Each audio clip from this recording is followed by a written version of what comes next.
राधे राधे भक्तों हमारे चैनल सनातन वाणी में आप सभी का हार्दिक स्वागत है। भक्तों, आज हम संत चरित्र में श्री नामदेव जी के पावन चरित्र का श्रवण करें। श्री नामदेव जी बचपन में खिलौनों से खेलते थे। आप खेल में ही भगवान की सेवा पूजा करते थे।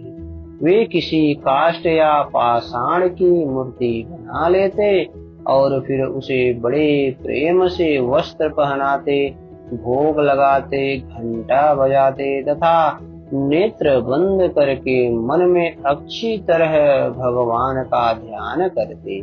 वे जैसे जैसे इन कार्यों को करते थे वैसे वैसे वे अत्यंत सुख पाते थे। प्रेमवश उनके नेत्रों में जल भर जाता। नामदेव जी अपने नाना वामदेव जी से बार बार कहते कि भगवान की सेवा मुझे दे दीजिए, सेवा मुझे बहुत प्यारी लगती है। इस प्रकार नामदेव जी ने बार बार कहा। कुछ समय बाद वामदेव जी ने नामदेव से कहा कि मैं एक गांव को जाऊंगा और 3 दिन में लौट आऊंगा। तब तक तुम भगवान की सेवा करना और भगवान को दूध पिलाना, स्वयं मत पी जाना। यदि अच्छी प्रकार से 3 दिन सेवा करोगे तो तुम्हें ही सेवा सौंप दी जाएगी। श्री नामदेव जी के हृदय में सेवा प्राप्त करने की लालसा बढ़ी। वे नाना जी से बार बार पूछते कि अभी आप गए नहीं। एक दिन नाना जी के बाहर गांव जाने का समय आ गया। वे चले गए। नामदेव जी ने अच्छी तरह देखभाल कर कड़ाही में 2 सेर दूध डाला और मन में निश्चय किया कि दूध को औटाकर अति उत्तम बनाऊं, जिससे प्रसन्न होकर प्रभु पी ले।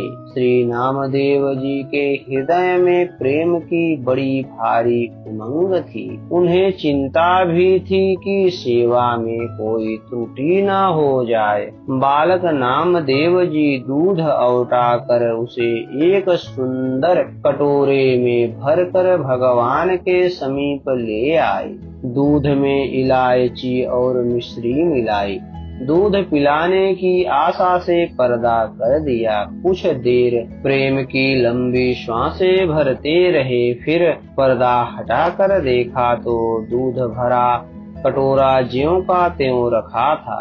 इससे इनके मन में बड़ी निराशा हुई और भगवान से प्रार्थना करने लगे कि प्रभु आप दूध पीकर तृप्त हो जाएं। श्री नामदेव जी भगवान को दूध भोग लगाते और यह देखते कि भगवान ने दूध नहीं पिया है।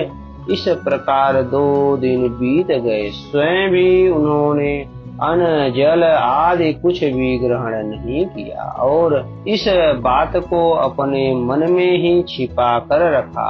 माता जी को भी नहीं बताया और भूखे प्यासे ही रातों को सो गए, पर चिंता के कारण निद्रा नहीं आई। तीसरे दिन का सवेरा हुआ। फिर उसी प्रकार सावधानी से दूध को औटाया, इलायची मिश्री मिलाई और आज प्रभु अवश्य ही दूध पी लेंगे। इस भाव से मन को मजबूत करके भगवान के सामने दूध रखा और कहा, प्रभु नाना जी दूध पिलाने को कह गए थे, आप दूध को पीजिए तभी मैं प्रसन्न होऊंगा। इतने पर भी जब भगवान ने दूध नहीं पिया तब श्री नामदेव जी बोले, मैं बारंबार आपसे दूध की विनती करता हूँ परंतु आप दूध नहीं पीते हैं। कल प्रातः काल नाना जी आ जाएंगे और वे हम पर रुष्ट होंगे, फिर कभी सेवा मुझे नहीं देंगे। इसलिए ऐसे जीने से तो मरना ही अच्छा है। ऐसा कहकर छुरी निकाली और भगवान को दिखाकर अपना गला काटने के लिए गले पर छुरी चलाना ही चाहते थे कि भगवान ने हाथ पकड़ लिया और कहा कि अरे ऐसा मत करो, मैं अभी दूध पीता हूँ। यह कहकर भगवान दूध पीने लगे। श्री नामदेव जी ने देखा कि ये तो सब दूध पी जाएंगे, तब बोले कि थोड़ा सा प्रसाद मेरे लिए भी रहने दीजिएगा, क्योंकि नाना जी के भोग लगाने पर मैं सदा दूध प्रसाद पीता था। चौथे दिन वामदेव जी गांव से लौटकर आए और नामदेव जी से अच्छी प्रकार सेवा की या नहीं यह पूछा तो उन्होंने अत्यंत प्रेम रंग में भरकर दुग्ध पान लीला का सारा वर्णन किया।